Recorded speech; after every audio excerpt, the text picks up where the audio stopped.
What drove the people of France to start a revolution? By Bruce Trishan Cole. First off, we need to know the people of France, which were separated into 3 estates. There were 3 estates during the French Revolution. The first estate, which included the Catholic clergy, the church officials, and the church. Then there was the second estate, which included nobles. Last but not least was the third estate. This included everyone else, pretty much 98% of the population.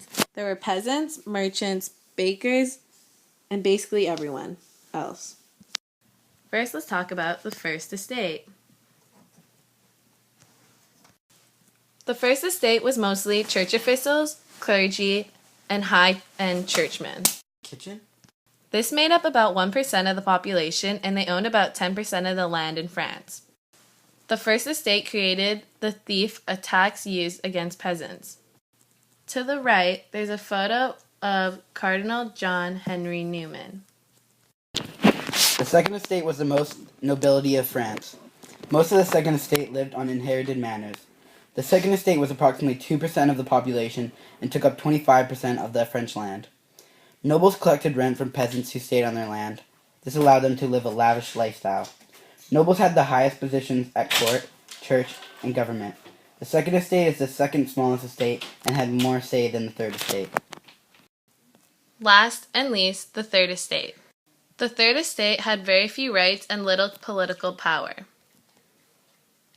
Even though it made up approximately 97% of the entire population of France, life was difficult, and as a member of a third estate, you could never get ahead. They paid 10% teeth to the church, service to their feudal lord, and land tax to the king.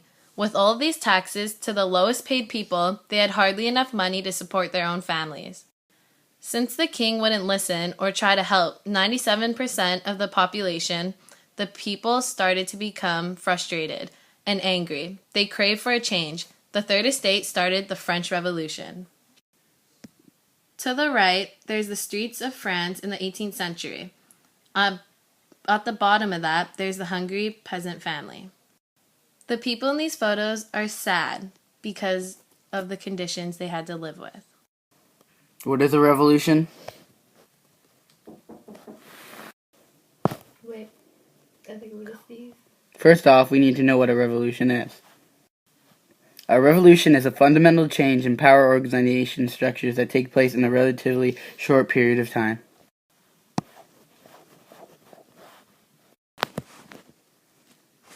Now that we know what it means, let's find out our question, which was... Oops.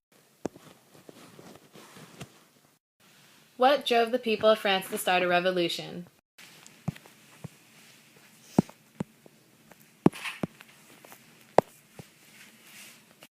There were 6 main causes of the French Revolution.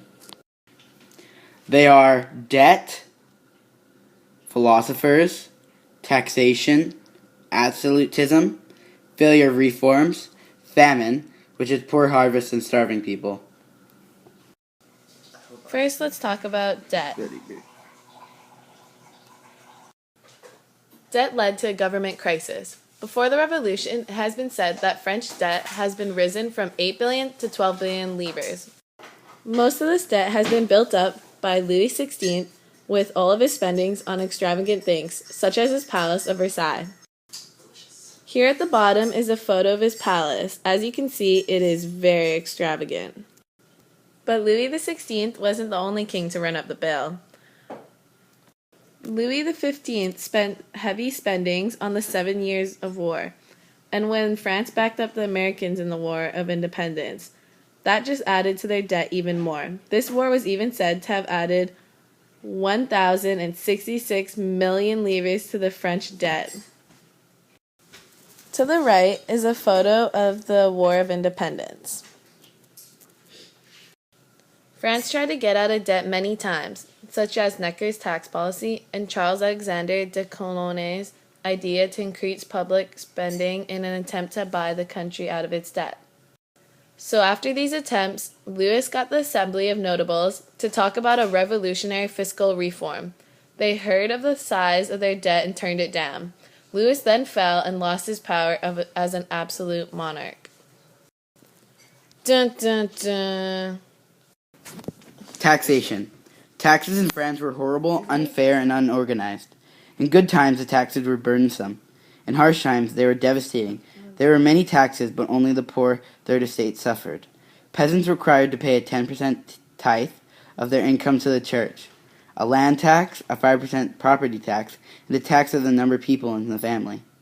There are also many different taxes for shipping for various states and for using different essential machines, such as bakeries and wine pressers.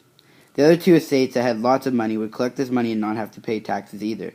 The system just did not make sense. Failure of reform. During the reign of Louis XV and Louis XVI, several ministers wanted to revise the tax system so that nobles would also have to pay taxes. But the proposal never went through because of the resistance from Parliament. This is a portrait of Louis XV. Now let's talk about the famine. In the 1780s, France had a terrible famine. A famine is a scarcity of food. A series of crop failures led to a shortage of grain, which meant less bread, which meant the cost of bread raised. Bread was a main source of food for poor peasants. They could not afford bread in this situation, which led to starvation. The next 2 years prior to the revolution, less harvest and harsh winters, possibly because of the volcano eruption in Iceland, a poor family needed about 2 loaves of bread a day to survive, while the price raised about 67% in the 1789 alone. In the photo below represents peasants and serfs farming. This pushed the peasants to start bread riots, which were starting signs of a revolution. The city became overcrowded with hungry peasants who were ready for a revolution. The photo to the right represents a bread riot. Wait. Now let's look a little closer. In this picture, you can see the French peasants fighting for food, also known as the bread riots. Hurrah!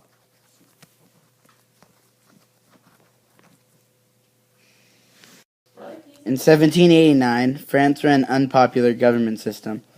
Absolute monarchy, the king's power were passed down to son. That large middle class hated the idea of an absolute monarch and wanted freedom of individuality, which were taught by the philosophers Voltaire, Denis, Diderot, Turgot, and others.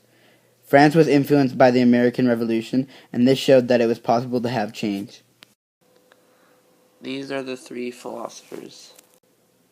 Voltaire was a historian and philosopher.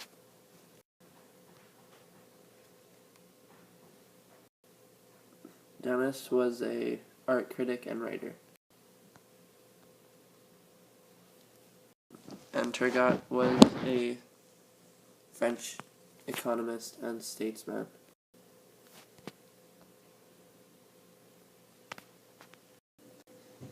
All these reasons pushed the Third Estate to start a revolution. But what happened during the revolution?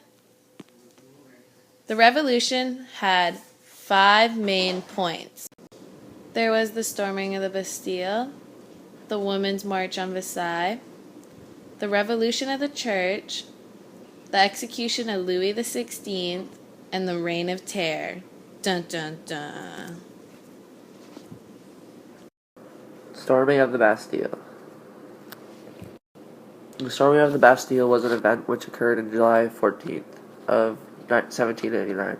Bastille was a French prison that represented the French authority. The prison only contained 7 inmates at the time of the storming, but this capture was critical for the French Revolution. Let's take a deeper look at the picture on the right. Here you can see a painting of the Bastille being stormed on July 1789. Women's March on Versailles.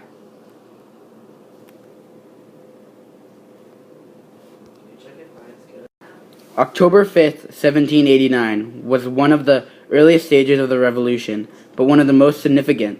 The march started with women who were rioting over high bread prices and taxes. These marches soon led to many more significant French events. These women ransacked the city, armory for weapons, and marched to Versailles. This march ran the King Louis out of Versailles. This picture is the angry women marching to Versailles. Revolution in the Church. The revolution caused a change of the power in the Roman Catholic Church to the state. Under the ancient regime, the church had been the largest single landowner in the country, owning about 10% of the land general population. Reign of Terror. The Reign of Terror was a period of time which ran from September 5th to July 28, 1794. This was after the Revolution, and it was a time for the violence and terror. It started with the rivalry between the Jacobs and the Girondins political groups. The death toll between this period was said to be around 25,000, all killed by the guillotine. The guillotine. The guillotine is a French device designed to decapitate and execute its victim with precision and speed. The guillotine is remembered from the Reign of Terror, but it was used after as well. The guillotine is a tall, upright frame in which a weighted, slanted blade is held at the top and the victim is secured at the bottom. With the flick of the switch, the blade will fall and the victim will be no more. You could describe the guillotine as a killing machine. It is said during the Reign of Terror that blood would flow the streets of France.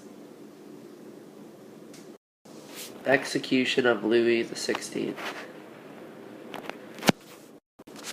Louis was sentenced to death in 1793 for conspiracy against the public liberty and general safety.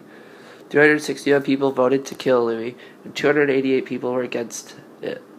So they executed him, and that started the Reign of Terror, which ended the revolution.